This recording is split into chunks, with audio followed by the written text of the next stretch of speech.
Hey, Vlad. Thanks for joining me. Hey, good to be here. Thanks for having me. Yeah, look, I'm excited today. I was getting this question, just to introduce us quickly. I was getting this question beforehand, what is Nagui Bihelek, a behavior intelligence guy? What are you doing talking about email and deliverability, And I go, hey, I run a business too, so I have the same challenges that a lot of these people have. And you and I connected late last year, and I was actually very excited to see just the extent of what you've been able to put together. So I'm excited. So without further ado, Vlad, if you don't mind, give me a quick background introduction, and we'll dive into this. Yeah, so my name is Vlad Vostich. I've been in marketing for since about 2018. I got my start doing pay-per-click, so running Amazon and Google advertising, mostly for e-commerce companies. Worked with some lawyers, and when I started my own agency in 2018, I primarily used cold email to get my clients. Recently, uh, actually early 2024, late 2023, I kind of transitioned that cold emailing knowledge to actually working with clients who are looking for their own clients on a more B2B basis. And yeah, just setting up email infrastructure, copywriting, stuff like that. Yeah, great. Well, I see people are still joining, so it's just a little bit of interest. And again, thanks for joining us, Vlad. My name is Nagui Bihelek. I run the Behavior Intelligence Institute, and I'm also a techie. So I've done a lot of software development, and these platforms, despite having been in the tech industry for more than 4 decades. Don't tell anybody I said that. I still find it's just moving so quickly. So, um, guys, if you're listening out there, please give us a thumbs up in the chat there so we know we're reaching everybody properly. And looking forward to your questions and diving into as much information as we can in the time we have. This is actually a big topic. I know you and I, Vlad, have talked about this sometimes, and I know the hours run away from us when we start diving into They sure do. some of these things. So we'll try and keep it a little bit under control. But Right. very good. So let me just put up a little bit of a slide for us to work from, just to keep us on track today. We're going to talk about the emailing journey, but we also want to talk a little bit about AI and some of the technology. So we'll maybe pick some of those topics to dive into. Um, the first thing I was really, you and I were talking about this just the other day, was what's happened. Why have we gone, in the even in the last 5 years, if we go back 10 years, we were still able to use email to run our business, to reach out Right. to people, right? And I feel like we're getting pushed into an area where the big players, they really want us to run ads, right? Hmm. Hmm. And how do you compete in the space where ads can get pretty expensive? And if you've got competition that's got deep pockets, they can quickly push you out of the picture. A small business just can't compete really effectively with ads. Although I know you've done a lot of work with ads, so we might run Yeah. another session to talk about that. Right. The cold calling has been shut down completely. So I know my first business in 1996, it was you buy a list and you call people, right? And you connect. And it was B2B, just like I'm doing now. But even that has become quite difficult to do that. Numbers get blocked. Text messaging is now getting all kinds of rules about how you do that. So again, we're getting squeezed into, if you want to run a business, you need to run ads, and small business is having trouble competing with that. Social media is oversaturated. How do you get above the noise? All of these issues. But I think a lot of people have uh, put their head in the sand and gone, I don't know what to do. But I think email has still got an opportunity, and that's really why we're here to talk about that. So um, that's kind of my background introduction to that. What are your thoughts on some of these things, Vlad? Yeah, I think you kind of brought up a very good point. Like coming from an advertising background, cost per clicks, conversions, even cost per clicks are going up, conversions are going down. Competition is kind of at an all-time high every year.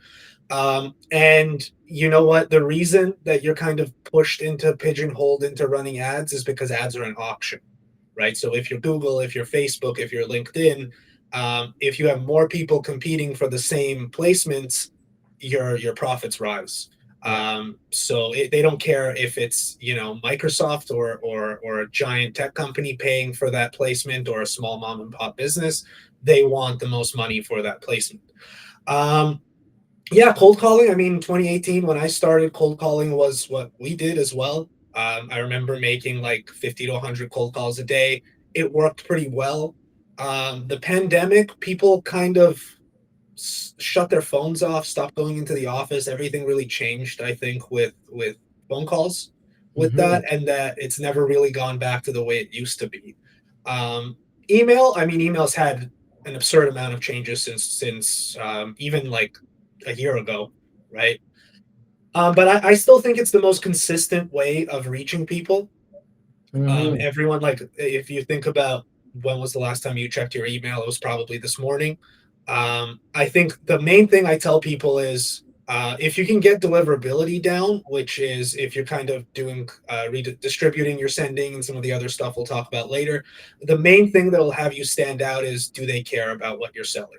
Right? Is what you're selling, is what your offer is interesting enough to get them to at least engage with you in some way?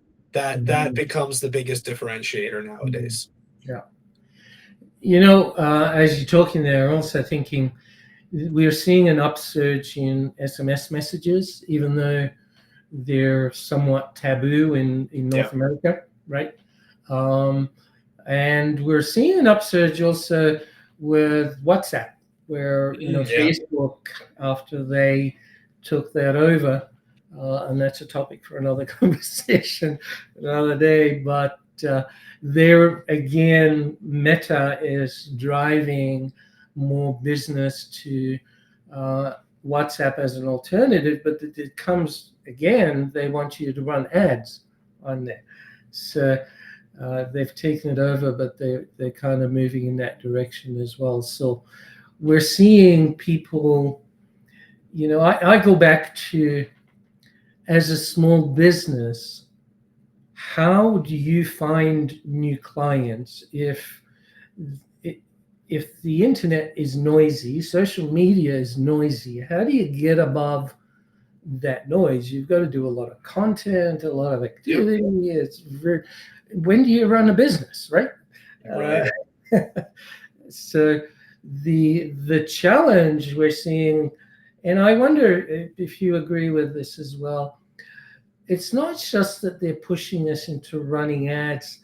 I think we're Google, Yahoo, um, Apple, Microsoft, all of them are really not just shutting us out, but they're saying, keep the volume down, be Yes. reasonable, Yes. right? Yes. 100% agree with that.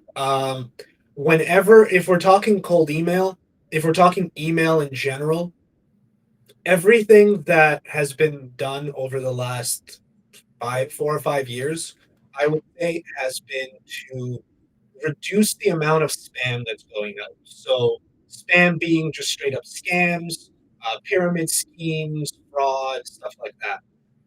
And the only way those things work is through insane volume. I mean, people were trying to send, one email to every household in the United States, right? So 100 million emails. Um, Mm. the goal of the email providers has always been kind of like a never-ending arms race, right? How do we prevent these people from doing that?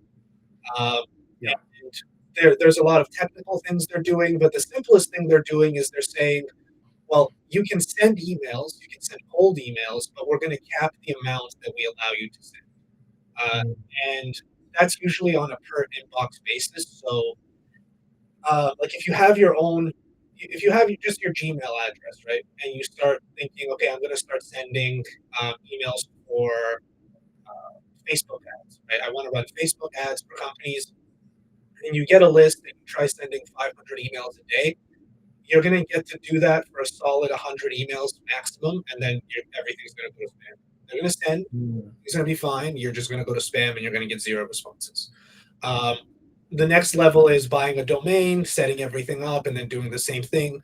You're going to get the same response there, 100 emails, and then you're going to go to spam because their AI, all of their stuff is going to pick up. You're sending the same text, the same intent behind this email.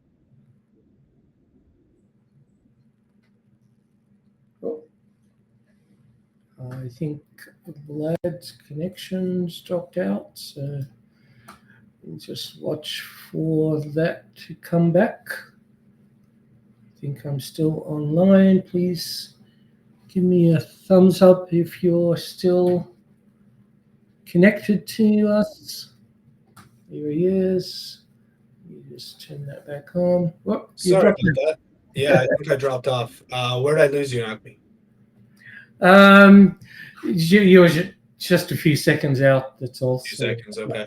Yeah, basically, I was saying that if you're cold emailing, if you're kind of sending emails out, especially emails that are not being opened and not being rescued from spam. So, like the first 5 times your email goes into spam and it's not rescued from spam is a big Mhm. red flag. Is a big red flag for the email service providers. Right. So, if like your goal now is keep it low volume. Yeah. Cool. The other aspect of this is we're talking about really focusing this on how does business reach new clients, and Right. and I was just thinking, as far as the number of email accounts around the world, business or small business is a small percentage, right? Right. The population of the world is a mix of entrepreneurs, employees, home-based people. Everybody's got an email, and the business population is a small amount. When you were talking about the spam and trying to get that under control, Hmm. it's Hmm. the abuse that it's going to all kinds of people without any rhyme or reason sometimes, right? It's um, to hook elderly people into scams. It's to achieve all kinds of malicious things that really Yeah. it's brought in rules and regulations to manage that. But I keep saying back to business. How is a small business still supposed to do that? And I'm sure the big players are not deliberately shutting small business out, right? No, no, I don't think so. Because it is still possible. All you kind of have to think about now is you can't just spin up a domain and set up an email server and then send out 10,000 emails a day to your whole list, right? Right. That's just not going to work because most people who have a business, their emails are managed by Google, Microsoft, Yahoo, a few others, but most of them are managed by an email service provider. Hmm. And those email service providers are looking at a lot of technical things when you're sending email. They're looking at SPF records, DKIM records, DMARC records. How old is the domain? What's the reputation of that particular email address? And obviously, what's the volume of emails that they're receiving? So, like, Hmm. you're sending from, you know, I don't know, let's say Domain A, you're sending 10,000 emails. Microsoft is the provider for 3,000 of those emails, and it's never seen you before, and all of a sudden it gets 3,000 emails from you in a day. That's a huge red flag for them. You're instantly Yeah. blacklisted. Yeah. So Yeah. the way cold email it kind of works now is you're looking to distribute your sending over multiple domains and multiple emails. So instead of Mm. sending, if you want to send 500 emails in a day, instead of getting one domain, one email and sending 500, you're going to do something like 10 domains, 30 email addresses, and then sending like 10, 15, 17, 20 emails from each email address every day.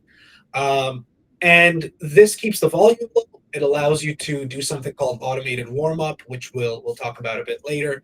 That and then it also allows you to one, keep your reputation strong with the email service Mm. providers, Yeah. and two, if an email gets burned, so if you're seeing yourself going into spam, not getting responses, it's very easy to replace it and just set up a new email Mhm. and do the same process over again. Yeah. Yeah. And you've just touched on so many things that I'm sure people are going, oh, how do I do that, right? But we'll dive into the how in a moment. And so the reality that you're talking about is, people need to think about being more targeted. And you're allowed to send thousands of email to your warm list, right? There's Oh, no restriction. 100%. Yeah, yeah.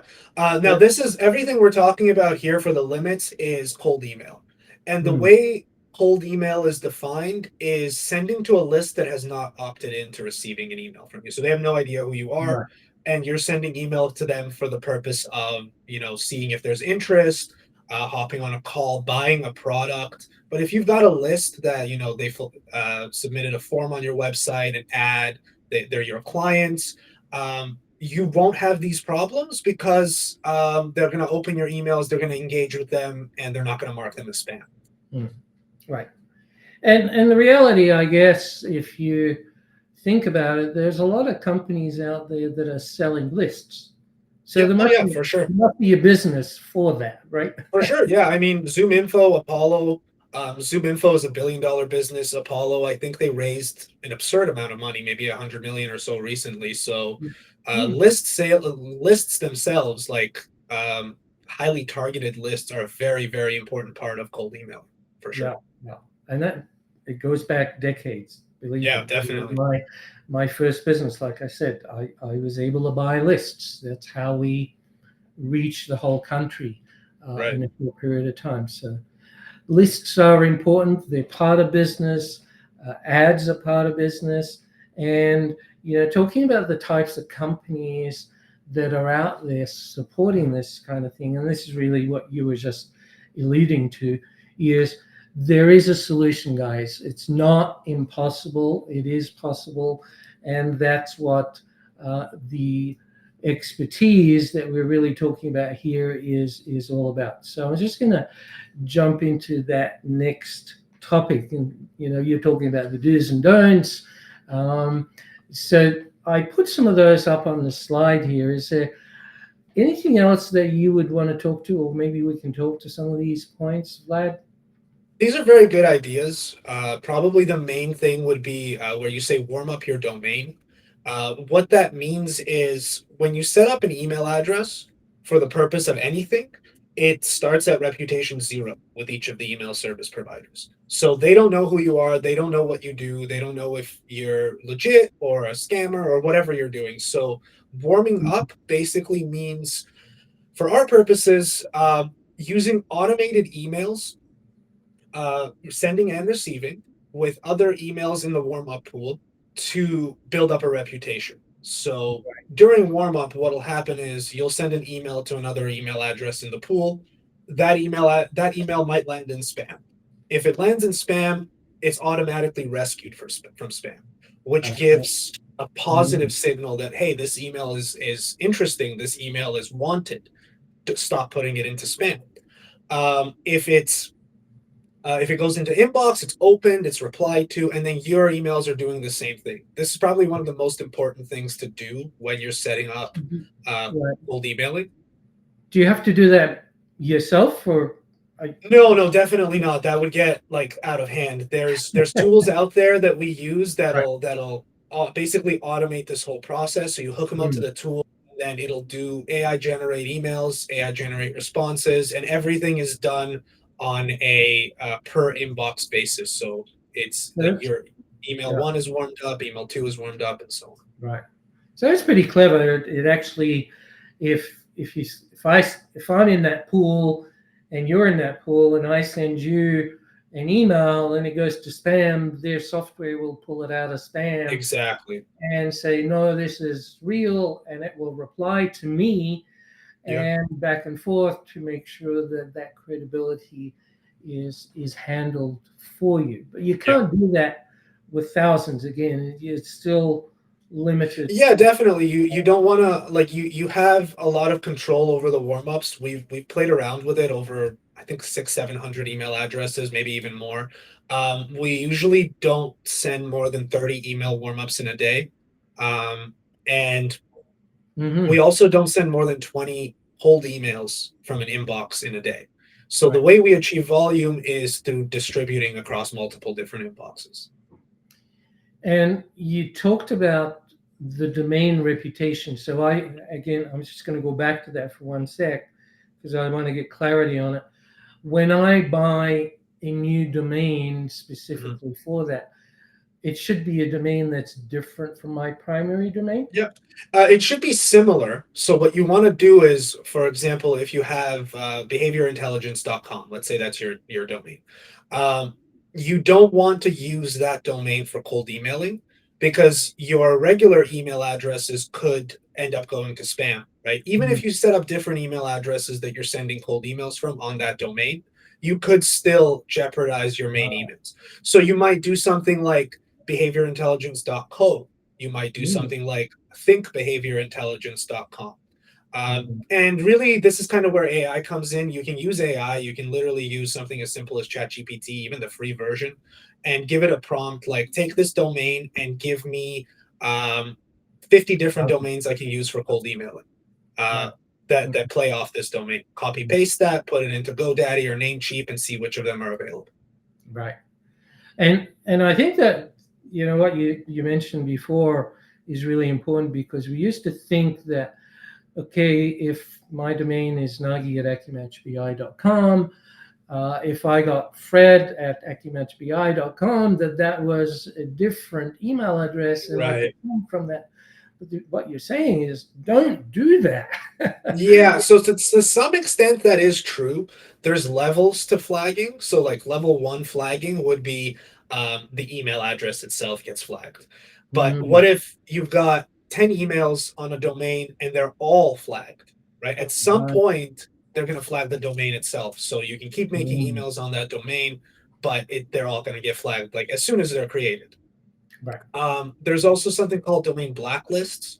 So one thing that's important to check when you buy a domain, like before you buy a domain for cold emailing, is whether your domain is on a blacklist because someone else used it, right? Right. Bad Yeah. actors tend to buy domains in bulk, and I mean Mm. serious bulk, like 10,000 domains plus.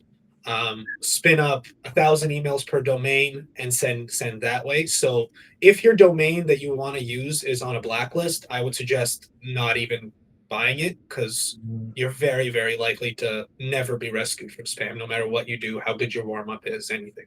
Right. Now, someone was telling me that subdomains are treated as separate domains. Is that To true? some extent, yes. To some extent, yes. Usually, subdomains are used for like email list, like email blasts to your subscribe list. But when you get into like cold emailing, they're practically the same thing because they're Mm. still tied to your domain. You can't have like you can't create a subdomain of Facebook, right? Because you don't own that domain. So Right. they know whoever's using that subdomain owns that domain. Yeah. Yeah. Okay. So be careful. Yes, it's treated separately, but it still can hurt the reputation of your primary Yeah, domain. definitely. If I have, and we have a few that we use with our clientele, like message.acumatchbi.com. Right. That's going to be blacklisted if that got blacklisted, it's going to hurt my domain. So It could. Yeah, it could for sure.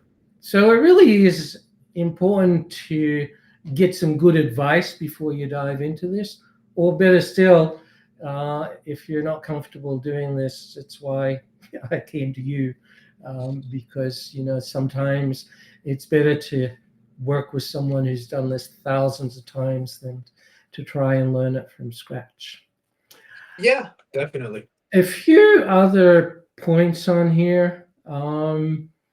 I'm not sure if we've covered all of it, but the personalization.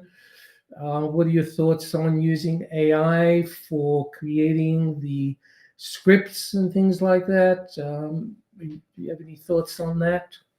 Yeah, AI can be very powerful to come up with ideas. I would steer clear of telling, even if you have the paid chat GPT or you have a specific email copywriting I would steer clear of saying something like, here's my website, here's some info on what I do.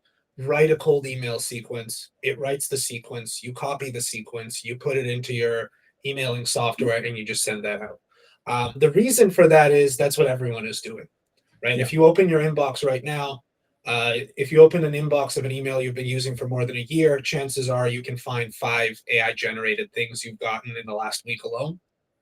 And the truth is, people don't like it. People don't like thinking that this is something that AI wrote. The Mhm. use of AI is still very important, but you use it to bounce ideas off of.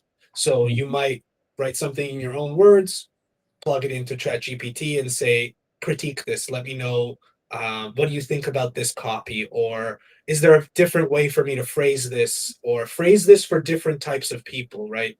The cold emails that you send to finance executives are not going to be the same that you send to e-commerce companies or entertainment companies or something like that. Mhm. So using it as kind of uh, an assistant versus just an employee Right. is generally the idea, the way that we've had success with AI. Hmm. Yeah, and there AI tends to produce some pretty common words all the time, Yes, yes. and yeah, elevate your business. Yeah, and it's everyone is using that, right? That's like probably the most common Yeah. subject line Mm, in your spam folder, yeah, honestly. yeah, yeah. Hope you're well. That's another one you should never use. Uh, Right. there's a bunch of anything that seems too AI, you want to steer clear of. Hmm. Yeah. It's also interesting the ability to when I see follow up smartly there, I'm thinking, and not abusing the system. Some people have a sequence of 5, 7 emails. Yeah, yeah. I think you were advising us the other day that that's just crazy. What are your thoughts Yeah. again? So the way to think about follow-ups is realistically, they're probably not going to remember you, right? So Mhm. yes, it's in the same thread, but you're expecting that they're going to go back and read the initial message. So if your follow-up is something like, "Hey, what are your thoughts on this?" Now you add another degree of separation to where they have to look back and see what you said before. So a good follow-up would be offering a bit more value. For example, maybe you led with a case study where you say, did this for this client to get this result. You want to add a different case study now or rehash the other case study with different KPIs, but there should be a reason for your follow-up. It should also sound human. So the whole thing with the reason cold email is so powerful, the reason it beats ads isn't the reach, right? There's two things. It's cheaper. It's always going to be cheaper than advertising, and it's more Mhm. personal. Well done cold email seems like a person wrote it to another person. Uh-huh. And the conversation you Mhm. have is much more personal than submitting a form, getting a call from a customer support representative, and then moving down the funnel, basically. Mm. Yeah. So if you can keep it personal, if you can make the person reading that email think this email was designed for me and written for me, the closer you get to that ideal, the more success you're going to have with cold email. Hmm. Yeah. Yeah. It's almost the difference. going to a network group where people are there to network and walking up and introducing yourself, you can tell them all about yourself. But if you run into someone cold in the street and you puke that out, they're gonna Yeah, exactly. That's actually that's a great point. right. Exactly, like the context does matter for sure. Mm-hmm. Yeah. So make sure it's relevant. Go to the right areas to target the right people, talk in their language. Do your Yeah, research. Right. talking there exactly, Yeah. exactly. Yeah. And the main way to do obviously the ideal cold email is you're writing one to one, right? You're actually doing research on their company, on them, and then you're typing out a cold email to them from you. Mm-hmm. That's not feasible in any way. Like how many of those can you really do in a day? 10, 20, without doing anything else? Mm-hmm. So the goal of cold email is to chunk people. So basically to separate people into separate ideal customer profiles, ICPs. And that ICP should be as narrow as possible while still giving you enough contact info, obviously. And Mm-hmm. then what you do is, for example, let's say we have a client that sells portable toilets. They do great with cold email. Uh, so we know construction companies use portable toilets. We know who at a construction company to contact for this, and we know what they want to know when they get an email like this. So we get a list of those people and we write an email for the ideal construction company employee that deals with purchasing. Mm-hmm. And you send those emails out, and it seems like you wrote them individually for them. Yeah. Yeah. And that's my favorite topic now. You're talking statistics, and I'm a bit of a scientist, so I love the data. And really, you've done some amazing stuff that we've worked together on, and that is to really do a small volume test and compare, Right, right? right. Um, the uh, the thought that comes to mind, even when we're you know, only a decade or so ago, we used to be able to do telemarketing. A lot of people were just doing volume, right? Yeah. Hmm. And and really, what you're talking about is pick a. Even if you're saying, I know I work with a lot of coaches, and they say, "But I can help anybody. How do I narrow it down?" And I go, pick one and just work one at a time. Pick Exactly. restaurants, right? Yeah. Pick 100 restaurants instead of 10,000 restaurants, and make it personable. Perfect your message, and you've been doing a lot of that, right?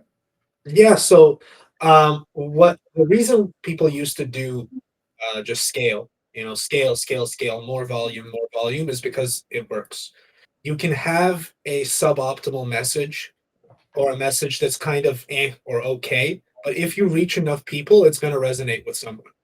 Right. So now that reaching a lot of people is more expensive and more difficult than ever, we've had to adapt. So now we have to think, maybe you can work with, everyone, but everyone can be segmented further, right? That next segment can be segmented even more. Like maybe you can segment your everyone into five of your top industries.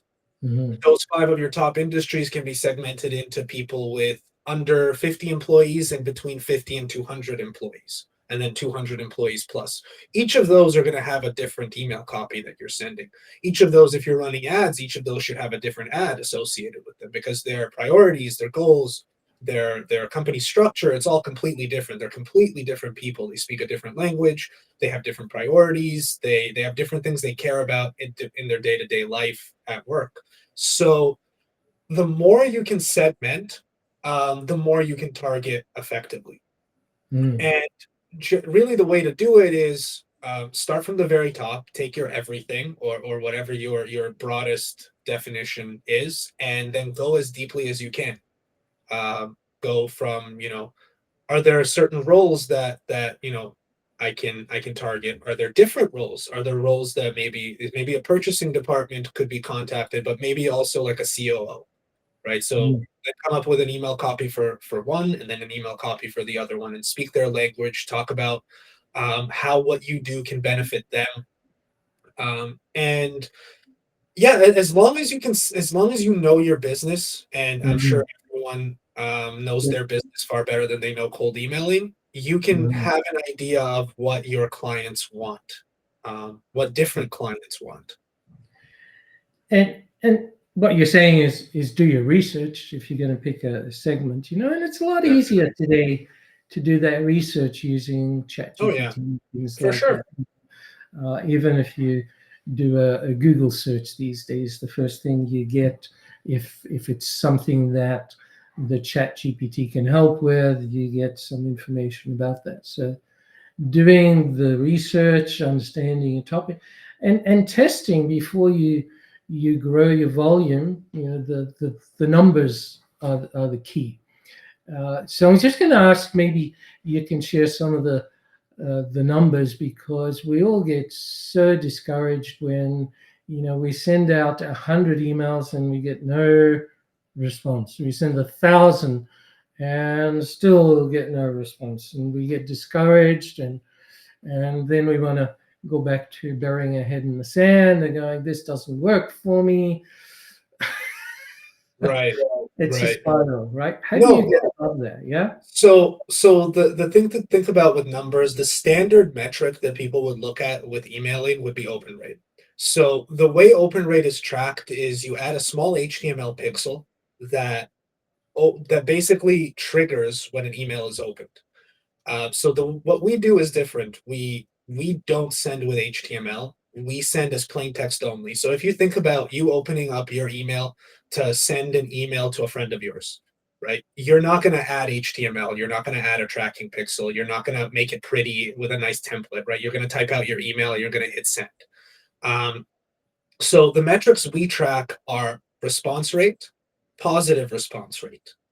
Very, very simple. The response rate you get is the number of people that have responded to you in some way, positive or negative. And that doesn't count autoresponders, that doesn't count out of office, that doesn't count anything but a human being responding to you. So the if you set up your emails correctly, you're going to look at between a 2% and a 5% cold email response rate. 5% plus. So if you get more than 5%, it means you're targeting really, really well. It's very well personalized. If you Mhm. and the highest you can really realistically expect to get is about 10%. That's the highest I've seen.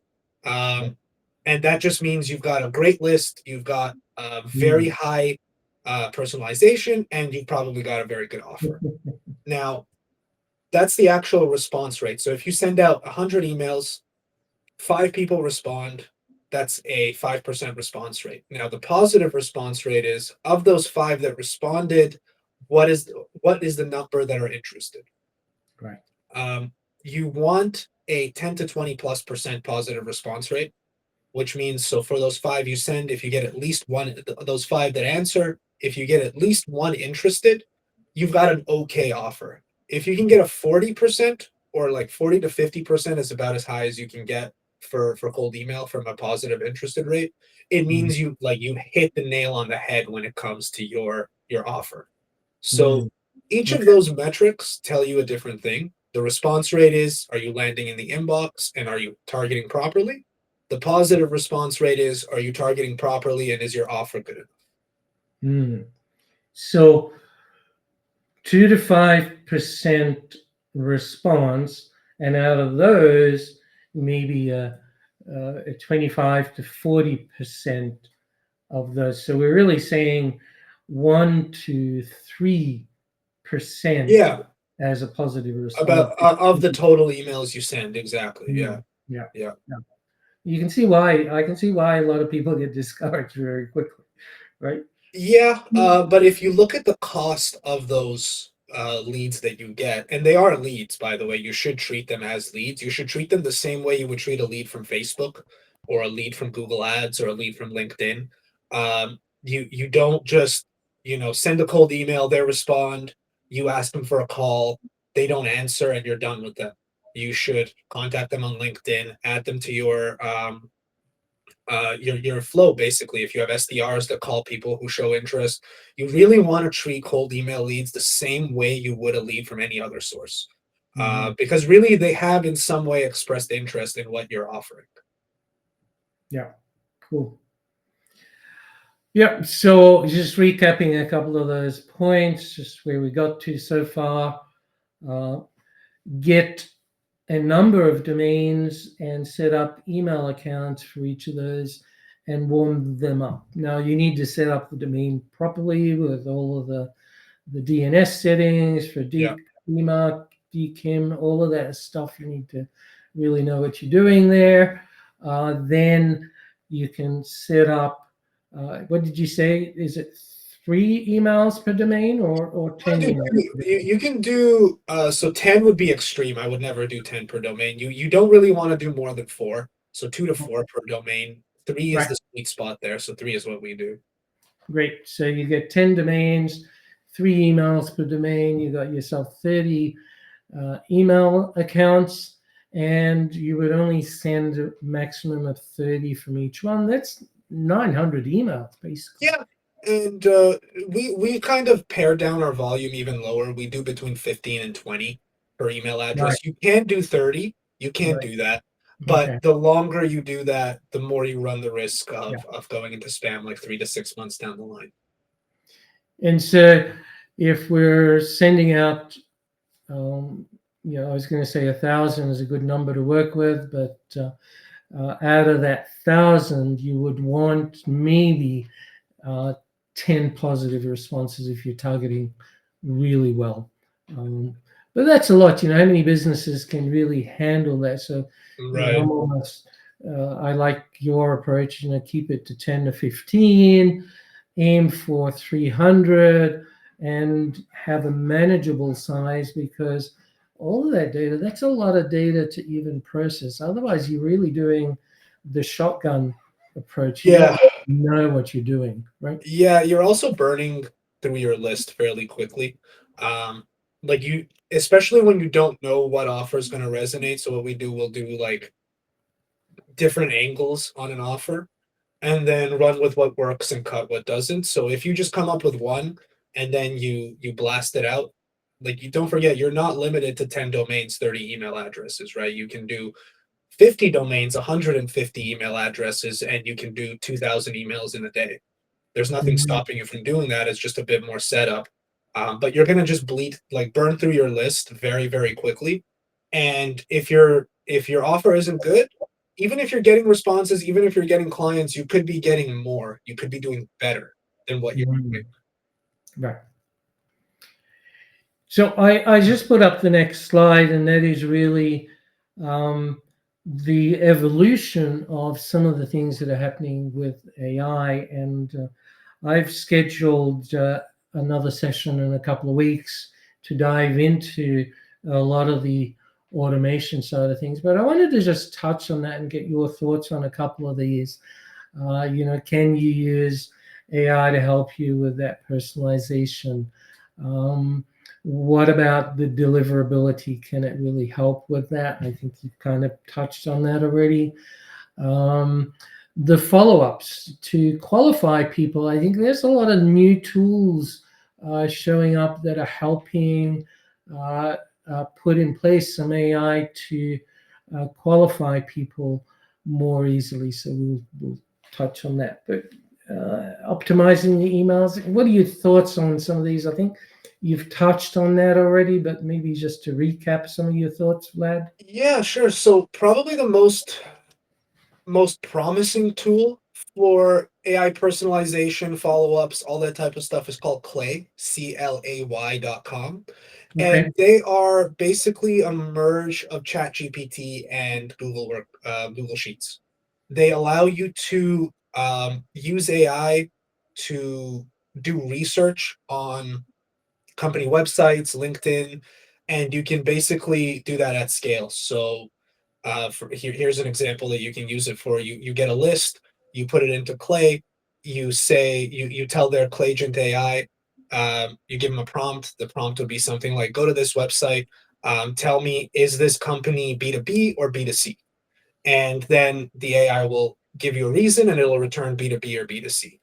And you can then, if you're selling B2B, you can exclude all the B2C people from your list immediately. You can use it for a lot more complicated things. You can have it say something like, "Hey, who would this company want to sell to? Give me 5 examples of companies this company sells to." And then you can do that at scale. So you can do that if you have a list of 10,000, you can do that for every single one of the 10,000. Mm-hmm. Um, the problem with Clay is it's absurdly expensive. It's $800 for 50,000 credits, and 50,000 credits. So a credit is used whether you make a mistake or not. A credit is Mm-hmm. used if you're testing a credit, and 2 to 3 credits are used for some more complicated tasks. And Mm-hmm. for a list of 10,000, if you do it well, like if you don't make any mistakes, you can do it in 50,000 credits. Mm-hmm. Um, and that's $800. I believe that's their plan. So Right. it Okay. really nowadays only makes sense for more enterprise level things, but that's Mm-hmm. where I see the most potential is kind of letting AI help you do research on companies at scale, um, on their LinkedIn, on their website, on their company LinkedIn, on their personal LinkedIn, and being able to prompt it in such a way that you get a lot more information that you can then use to craft your cold email for each individual company. Right. That's quite a bit of work. But is Clay more suited to agencies like yourself, or? Yeah, I would say they're more suited to agencies or very enterprise clients. Like Mhm. if what you're selling, if the product or service you're selling is quite high ticket, play might make sense because Mm. um, getting a sale is so valuable to you. But if you're just if it's honestly, even if it's under like $5,000, $10,000, it probably doesn't make sense to use just yet. Their prices have dropped, so these are their new prices. I believe they were like 1,200 for 50,000 credits, maybe late Mm. 2024, like September, November 2024. So you can just see like prices will be dropping. There will be more competition coming in, but as it stands, they are the best, but they're also the Mm. most expensive. Right. Okay. And for sending out emails, etc., I think you use instantly. We've used Yeah, instantly. Instantly is pretty solid. I That's what I started using. There's also Smart Lead and a few other competitors popping up, but Instantly was kind of first to market with this. They Mhm. have very good support. There's something I use on a daily basis, something the team uses. They do everything you need, so they basically connect all the inboxes together, set up the warm up, and they let you monitor the responses in one inbox, so you don't have to be Mhm. logged into 30 plus email addresses at once. Right. And that support is really important. My webinar last week, I think we talked a lot about the speed to respond is Yes, so very important. critical. Yeah, Uh, and that's why AI in the follow ups can be really useful. If you're busy on the phone or busy with a client and a lead, you're getting a positive response and you don't act quickly, you yeah, potentially hurt that lead, right? yeah, So this is where the AI can at least respond to them. It can keep them warm. It can book a meeting. It can do all kinds of things. And we'll talk some more about that in a couple of weeks. Next week, I'm going to talk about setting up your chatbot to actually manage some of that stuff as well. So thanks for tackling that. I'm just looking at the clock. And we're really coming to the end of this a little bit. So email isn't dead, guys. Don't be definitely discouraged, not. No. right? But you need to think differently. You need to uh, not do the blasting, right? Um, there are AI powered tools that can help you, but again, in order to get above the noise, you got to sound differently. If everybody's using AI, and I talk to a lot of business owners, you talk to a lot of business owners, talk to coaches, they're generating blogs and videos and Yeah, stuff using AI. Everybody's starting to sound the same. yeah, So you're not differentiated, right? The personalization, don't spray and pray. do some analytics and studying of what's working, focus, take a smaller chunk to practice with, would be my advice. Is there anything else you might add to this, Vlad? Yeah, I like your phrase there. Email isn't dead; it's evolving. That's exactly right. It's constantly evolving. So, like, what works today might not work tomorrow. What worked 6 months from now doesn't work anymore. And really just staying on top of it and watching, what are your response rates looking like? Is there a pattern in the people that are responding? Is there a certain hook or a certain call to action or a certain offer that you're sending that works the best? Mm, And I think what I want to leave people with is that there are three things that cold email needs to do well for it to work. Number one, you need deliverability. So you need to actually get it into inbox. Number two, you need to contact the right person. So you need to contact the right person at the company. You need to contact them in the right way. And number three, the offer that you're sending needs to be interesting enough for them to engage with it. So if your offer is very generic, if it's something that you're using for like referral clients, it's not going to go as well in cold emails. So it needs to be a cold friendly offer. There needs to be something unique or interesting about it to get them to at least hear you out, basically. mm, yeah, yeah. And thanks for summarizing those things. It's really important. And I was just thinking, I asked you a question the other day. I'm going to put you on the spot with that same question. That is, lead hunters, that's your area of expertise. What are the top two reasons that people come to you because of this is the problem that I'm having? Can you help me with this? Mm, Sure. Top reason would be the technical side of it, setting up all the email addresses, the domains, and setting it up properly for proper deliverability, which is step one in getting your cold email to work. That's probably the main reason people come is because they either don't know how to, they don't want to find out, they don't have the time, etc. Um, the second reason would be they've tried it in the past and it hasn't worked out.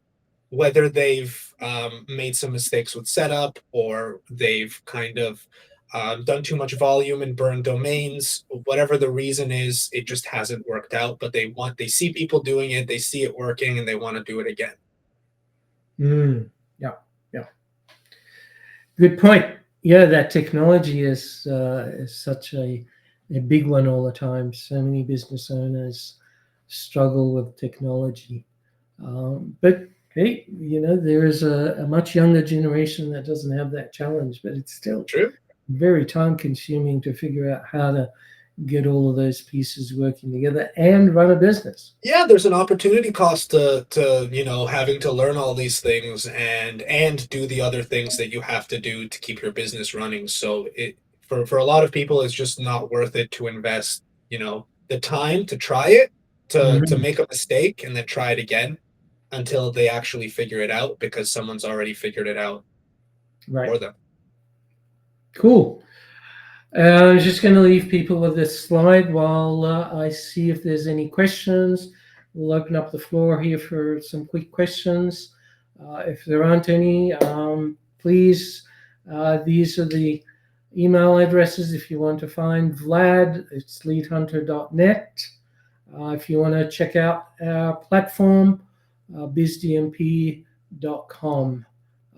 And look, I'm sure Vlad would be glad. Glad would be Vlad. I'd be Um, glad. I would be more than happy to meet with you if you've got a specific question, and he can point you in the right direction, Yeah, for or sure. we can get you into our network and also work with you on that. So, just watching for any questions. I don't see any just yet. I think we've covered a lot today, Vlad. But Yeah, I agree. I yeah, agree. Quite a bit of an info dump, I think. yeah, yeah. So it's doable. We're not being shut out. We're just need to learn how to play the game properly. I think maybe. Yeah, I agree. I agree with that assessment. Yeah, for sure. Cool. Well, thanks again, sir, and you have yourself an amazing rest of the day. You as And, well. Always a pleasure. Always a pleasure. all right. This will take just a couple of seconds to shut down, but we'll talk again soon. See Talk you, again Vlad. soon. Good to see you again. See ya.